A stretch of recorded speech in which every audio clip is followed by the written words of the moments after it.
I just want to preface this video by saying that we have a lot of deep content that we want to talk about. And as we were filming one of our videos, we realized maybe you can't take that much advice from us because you don't know us very well. Many of you, obviously this is very early on, many of you are our friends, so you already know our story, but... Or a little bit of our story. A little bit, yeah. Ooh. But we just want to share how we met with you. Let it be known. Nothing crazy. This is what happened. Nothing crazy. All the tea. All the juicy tea. Yeah. So, with no further ado, here is how we met. This is Laia. I'm Joe. Together we're... Laia and Joe. Yeah. Let's move on with the program. Okay, sorry. So, Joe and I both went to this university called Andrews University in a small city? Town. It's not even a city. Wow. Berrien Springs, Michigan. Yeah. We had both come from different places. Joe had come from Maryland at the time, Virginia. Yeah. We were both in school, finishing our graduate studies. I was in seminary. And then I had been in France and came back home, and my parents had already moved to Michigan. We both ended up in Michigan, and let's just say it was not juicy. love at first sight. Well, there was no sight, so obviously there was no There's love. no sight? We didn't know Oh, each yeah, other. okay, yeah. I had never seen you. Yeah, you had never seen me. We didn't know each other that first year that we were both at that university. And then the second year, we started hanging out, or we met each other because a mutual friend of ours, invited me to join a worship group that Joe was already in. And so they had started this worship group. It was called Atmosphere Worship, and it is dear and near to our hearts. Good times, yeah. And so there weren't that many people on the core team, but somehow Joe didn't even know I existed. Tell them, babe. Tell them the story. We have a picture where she's right next to me. I found that picture recently, and I was like, oh my gosh, you were right next to me. I had no idea who she was. Guys, this was a picture that was one of our biggest events that we did together, like for the whole school. And he didn't even know that I was in that group. So that's what I'm saying. There was he no didn't sight. notice me. There was no sight. You had to have known that I was in it. I had no idea. I promise you. I still to this day was like, oh my goodness, you were right next to me. I had no idea. Wow. Okay. It's okay though. The story just gets more messed up. Let's just stay in the romantic It doesn't get messed up. There was no sight. Therefore, there was no love at first sight. Yes. But I will say too, we crossed paths a few times. Remember, you filmed me for a video. Joe was the one that filmed me. And I remember I had seen Joe a lot, especially in the group, but we had met previously. And I remember when I met him, I was like, I don't know, there's something about this guy that feels like I feel like he's just rude, or he's like, he has a RBF. Do you know what an RBF is? Yeah. Let's just say, just like his normal face. You're right. I do look, just close your mouth and look at the camera. This is how I look like when I'm in public. Doesn't that look mean? Okay. Oh my god. But that's because that's kidding. just my face. Like, everybody stay away. No, that's actually a lie. Joe loves people, and he loves to talk to people. And so anyway, his RBF has nothing to do with who he really is, or like even his personality. Well, I'm usually in my own world. Yeah. In case you didn't know, Joe is more introverted, and I'm more extroverted. There's a scale. You are over here in the extrovert. Yes. And I'm way over here in the introvert. He's like more here, but I feed off of extroverts. Yeah, it's like, yeah, and we meet in the middle. Anyway, so I had met. Sorry for all the cheese. So I had met Joe when he'd filmed me, and I was like, I'm not gonna say hi to him. I'm just gonna walk by him and pretend like I don't notice him, because every time I see him, he never says hi to me, and he just walks past me like nothing. And I'm like, I know we don't know each other very well, but Joe obviously doesn't remember that. He's like, oh, I remember I filmed you and you had long hair or something like that, right? Yeah, you said something in French. Yeah.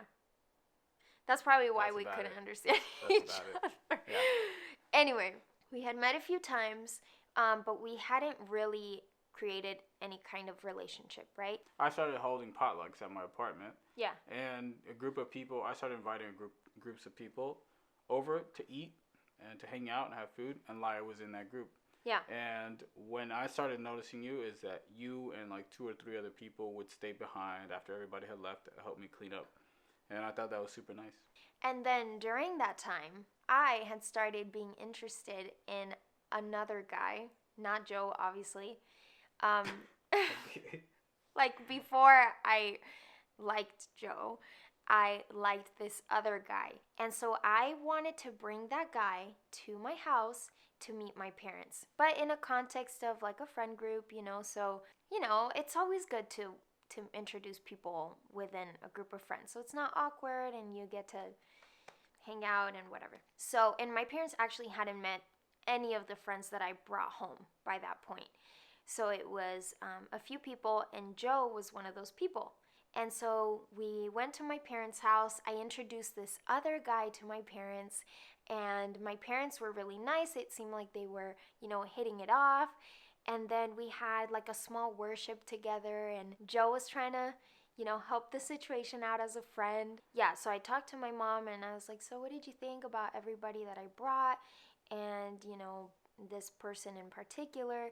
And she was like, yeah, seems really great. Seems like a great person. But I just have this like impression left of Joe. And I was like, Joe? Okay. I mean, he's just my friend, but okay. What I learned later is that day my mom started praying for us because she had gotten a chance to meet Joe at my house as well, and she was just impressed by who Joe was. And I feel like the next thing that happened was we just got closer as friends. And actually, Joe was really focused at that time on just building relationships. He was focused on his goals, especially on his relationship with God. And I noticed that. And that's something that really stood out to me because I hadn't really been around any guys that were so mature before. I thought I had, but then I met Joe and I was like, wait, guys like you exist? What? Like honestly, because Joe was just so focused and he was so wise, and everybody that met him was like just really impacted by the words that he said and the way that he treated people. And so that was obviously something that I noticed. But as time went on, we kept hanging out as a group of friends, and this other relationship with this guy, it became obvious that that was not something that God had for me. And so during that time, Joe and I stayed friends, and he was actually a huge support for me, just like helping me stay grounded and stay focused on my priorities. And at that time, one of my biggest priorities, if not the biggest priority, was my relationship with God. Mm-hmm. And so that's something that we ended up having a lot of conversations about. But we had never hung out just the two of us. We had always hung out with at least one other person in the room. So December, I didn't have a car at the time, and I asked Joe if he could help me take some friends to the airport. Asked me?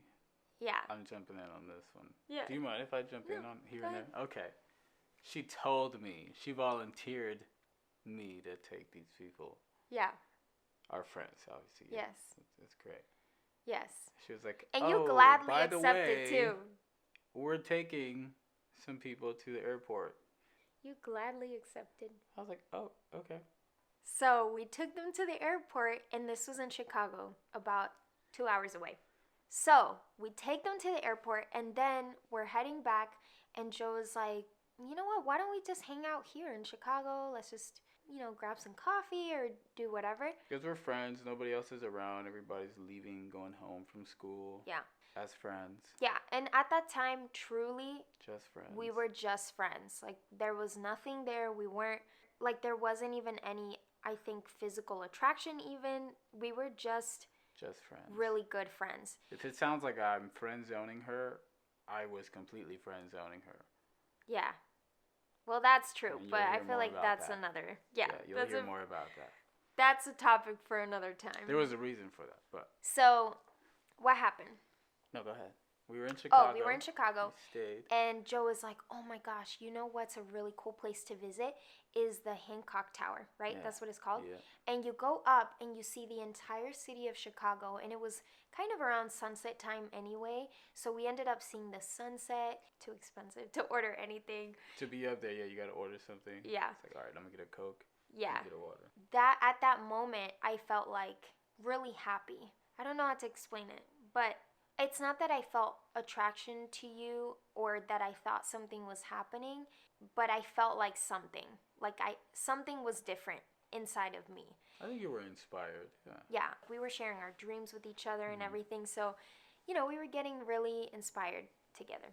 And we ended up later that night, we ended up going salsa dancing just for fun. Yeah. And that was really fun. And then after that, we came back home. So the next day, I think it was the next day or a couple of days after that, all of our friends left for a holiday break and Joe stayed behind. He just got his flight a little bit later. And I lived there with my family. And so we were like, why don't we just grab some Thai food? Do you remember that? Mm-hmm.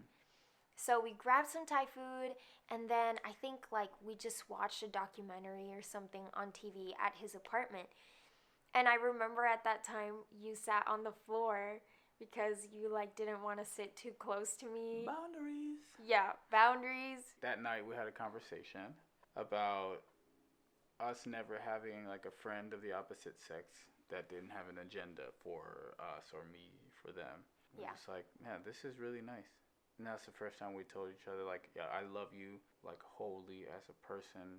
You're just, an amazing friend. And yeah, I'm not going to lie. That was kind of a shock to me because I had never experienced a guy who was not interested in me and was just a friend telling me, hey, I really love you and value you as a friend, especially of the opposite sex because you usually have to keep your distance, and whenever you say something, it's like, oh my goodness, maybe he likes me, or people will jump to conclusions pretty fast. So I know that that's not normal, but Joe did go out of his way to say that, and I think that that also showed to me his maturity because I realized, interesting, this guy isn't afraid to just say that I'm a really important person in his life, and to even say he wasn't romantically interested in me. But he was just saying, but I really do value you as a friend. And I felt the exact same way. And I told him that. But right after I said that, something changed in me officially. Right after he said that, I was like, wait, I think I actually do have feelings for you. And I didn't say that at the time. But you didn't say that out loud. No, I didn't say that out loud. We just watched the documentary and then said goodnight. I went home and then I talked to my mom and I was like, you know what, Mom? I think that Joe might be the person that I marry. And I told her, but I don't think that anything's gonna happen for another 2 years. If he's the person I'm gonna marry, might as well just take our time and hang out. And that was a bold statement because 2 years later, here we are married. That's all I'm gonna say. So that night when we had that conversation, you mentioned that you started feeling something. I didn't. I honestly just continued that conversation in my mind, which was I really love this person and I really value her in my life. That was my mindset, and it was just that. There was no romantic, there was no physical attraction, not because you're not physically attractive or because you're not, worthy of romance. It's just, in my mind, I wasn't there yet. And so, when you took me to the airport, it was a day later or 2 days after, I asked you if you could take me to the airport, right? And you did, and you came with your brother. And that night, we had been talking on the way to the airport. Wait. And I was like, I love you like a sister. Are you kidding me? But I said that in I said that to kind of test the waters because in that night when we were talking, I didn't know this. Yeah, in the van, I realized your body language was different than before. Oh yeah, baby. And I was like, yeah, what is happening I right had now? decided I was pursuing you. at that point, I had decided that I was going to start pursuing Joe in a romantic way. And so my body language was all on purpose. And the reason I hadn't before is because I had chosen not to before. So I wanted him to notice. What I didn't realize was that Joe was ultra aware of people's body language.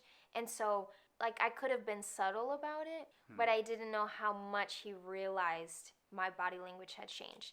And I think a determining factor for me was we had a conversation about where we were, if we were open to a relationship. Like, just as friends, we had talked about that. And Joe had told me, I'm open to a relationship, yeah. but, you know, it's more of like, you know, I'm not going to actively go out and look for it. It's just like, you know, I'm open to it. So I was like, I'm going to just say something that will test the waters, just to see if her body language or what I'm reading off of her body language is accurate. That's why Which is why I was that? like, we started talking because, okay, so we started like giving your brother some advice. He's younger than you, right? And he wanted some relationship advice, and it was like, look, at that time I was practicing. I was like, there's 3 things that I'm trying to actively practice is saying these 3 things. I love you, I'm sorry, and I forgive you. Remember? And I'm like, those aren't used very often, especially nowadays. But I love you, I'm sorry, and I forgive you. And so it's like, you know, I love you, and I really love you like a sister. And you were like, and literally your reaction was just like that. It was just like that. And I said, like, I love you. Like, I literally love you like a sister. Okay, and I said that intentionally. Rub it in. And when I said that, you literally did that. You're like, and then you tell me this thing that I will never forget, because that's when everything changed. You were like, just remember that you put yourself there. And I was like, oh. I'm telling you, by that point, I was active in pursuit. Okay, I was like, oh, you want to take that route? Then this is gonna take longer than I thought. So yeah, and so that's what I was like, okay, there's something there. But I have to say, when we dropped him off at the airport and I said that back, he was like, what do you mean by that? And I was like, what do you mean? Yeah, he was like texting me at the airport and saying like, what did you mean by that? What did you mean by that? I just needed some clarity. But when he was texting me that, I was like, oh, okay, there is something here. Be clear, girl. What do you mean? You put yourself in that situation, so if this takes longer to happen, is your fault, okay? Because I put myself out there. Now, this story is almost over. Obviously, you know, like how it ends. We got married. So that was during Christmas break. And me and my family went on a family trip together to Florida. Joe was home with his family, and during that time we like texted a lot, we called each other, we ended up FaceTiming a lot, and eventually each day that went on we were talking more and more and more. And I think by week 2 of our vacation we had been talking pretty much throughout the entire night. Yeah, for hours at a time. Yeah, I think we were just getting really, really close, much closer than before. Yeah. And eventually we admitted that we both had feelings for each other. And I cried. And Do you remember that? We both cried a little bit. You cried too, Mia? I think I cried inside. Oh my gosh. Forget it. Man. Forget it. Tears of love. That was a very emotional moment because we tried to be very intentional during that time, and it was so nice to be romanced, you know, and like talking until 5 o'clock in the morning about anything, like about our families, about life, about things that are important to talk about when you're trying to get to know someone. And it was so natural and it was so easy that by the time we got back from vacation, it was pretty like love at first sight. That I will admit. Aw, really? When we got back, it was love at first sight. Yeah. Aw. We weren't dating yet, though. Yeah, that's another story. That's another story. We were mindful of, you know, the people around us and tried to have conversations with everybody to make sure everybody was going to be okay, including my parents and my brother, and just allowing them to get to know Joe, too. Well, one important conversation before we go further is, not because I am in no way perfect, but more so because I was very prayerful at the time and I was really trying to be intentional. We had a conversation and I made it clear to you, hey, look, I am not going to date you if I'm not going to marry you. And I'm just going to leave that with you. Okay, whatever you decide after that is okay. I feel like for girls it's more natural to think that way, but for a guy to say that, it does have a deeper sense of commitment, I think. Like for a girl to say that too, but I hadn't heard that before from another guy. I had felt that before and believed that the person I was with I was gonna marry. I mean, that's why I was dating that person, right? But when he said that, I was like, okay, you're just proving what I already believed about you and about us and about where this is going. By what, maybe a couple of months later, we made it official. Mm-hmm. So in March, we made it official. Then we got engaged like a year later. Here we are, 6 months married. Yeah. Yeah. Talking about how we met. So all this to say, we want to make another video about relationships. Yes. Not because we are experts or we pretend to be perfect at all, but I think it's important. It took me a long time. I consider myself a very late bloomer. It took me a long time to kind of realize where I was mentally, emotionally, physically, and know what I wanted. I wanted to date someone who I was going to marry. I knew that was the intention for God in my life.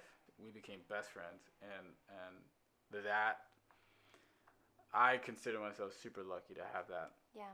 You know that quote that they say, run your race and then don't worry about anyone else, and then when you look to the side, you'll see someone running next to you and you'll know that that's the person that you're meant to walk with. That's so true. Like when you're focused on who you are with God, you're able to see the other person who is in that same place. Thank you for taking time to learn our story. We love you guys, and don't be afraid if your story isn't perfect. There is no perfect story. Yeah. There is no perfect story. Don't worry about trying to make it so perfect. Trust me, your story is the perfect story. Yes. Literally it. So that's how we met. We hope you have an amazing rest of your day. Bye. Bye.